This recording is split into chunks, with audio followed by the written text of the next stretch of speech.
When she left, it felt like rejection, but when she returns, that's your test, not of love, but of your strength. Because how you act when she comes back, that defines whether she respects you or walks away again. 1, don't treat her, return like a victory. Treat it like a mirror. Most men make this mistake. She returns and suddenly it's celebration. It feels like you've won her back, like you finally proved your worth. But the truth, her return isn't your win. It's your reflection. She came back because something in her shifted, not because you earned her. And if you treat her like a trophy, you'll start playing the same game that made you lose her in the first place.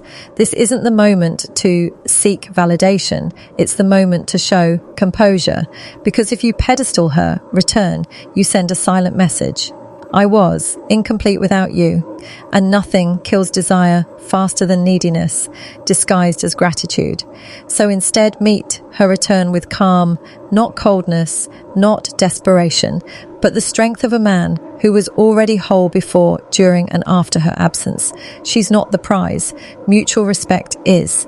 And you don't earn that by celebrating her decision like it's the answer to your loneliness. You earn it by standing in your self-worth and asking yourself, does this make sense for both of us? 2, acknowledge her, but don't over-validate her decision. When she comes back, you don't ignore her, but you don't overcompensate either. This is where men fail quietly. They think that by showering her with praise, thank you for giving us another chance.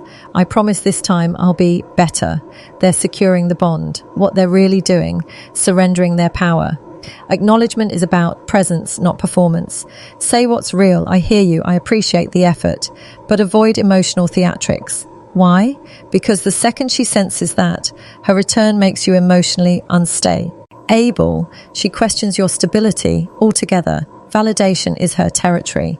If you give it away too freely, you're not being emotionally available. You're being emotionally dependent. A strong man listens. He nods. He holds eye contact. He offers space for reconnection, but never scripts the story she wants to hear.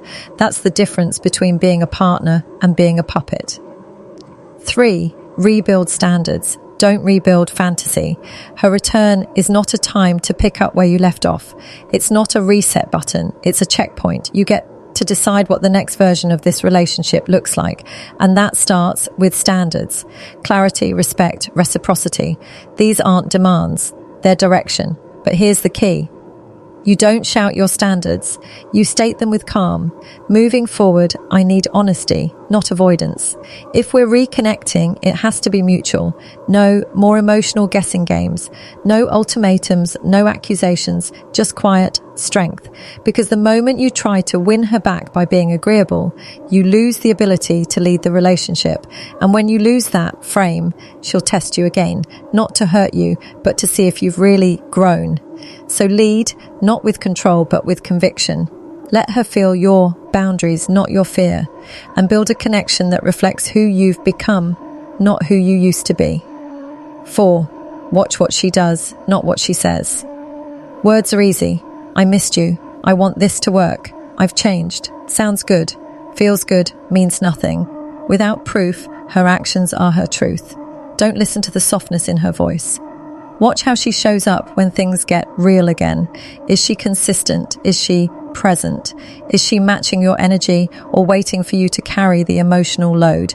It's not cynicism, it's discernment. A man who listens to words lives in fantasy. A man who watches actions builds reality. So don't be the guy who falls for confessions. Be the man who trusts behavior, because love that's spoken too soon is often still unsure. Love that's shown repeatedly, quietly, is the one worth building on. Protect yourself with patience.